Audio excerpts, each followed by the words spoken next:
বলাৎকারী মানে রস্বইকার নাকি দীর্ঘিকার? অতিমারী, মহামারী, প্রতিযোগী, প্রতিযোগিতা, সহযোগী, ব্যভিচারী, ছলনাকারী, এই শব্দগুলোর মধ্যে কোন জায়গায় রস্বইকার আর কোন জায়গায় দীর্ঘিকার, এটা নিয়ে আমাদের প্রায়ই দ্বিধা কাজ করে এবং আমরা যারা পড়াশোনা করি তাদের মধ্যে এই প্রবলেমটি আমি দেখেছি। চলুন 1 মিনিটের সমাধান করি।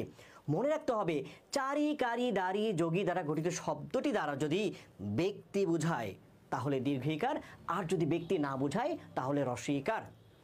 দেখুন, এই যে সরকারি শব্দটি আছে, সরকারি শব্দটি দ্বারা কোনো ব্যক্তি বোঝাচ্ছে না তাহলে রস্বইকার।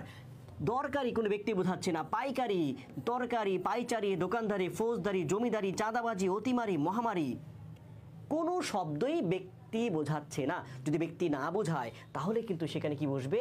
রস্বইকার বসবে। কিন্তু যদি ব্যক্তি বোঝায় তাহলে দীর্ঘিকার বসবে। দেখুন, এইখানে আমি বলেছি সহকারী, সহকারী কিন্তু একটা ব্যক্তি হবে। সহকারী কি হবে?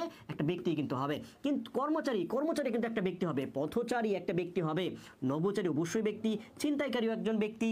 ছলনাকারী একজন ব্যক্তি। অধিকারী একজন ব্যক্তি। নির্মাণকারী তিনিও একজন ব্যক্তি। তারপর হচ্ছে ব্যভিচারী, তিনিও একজন ব্যক্তি।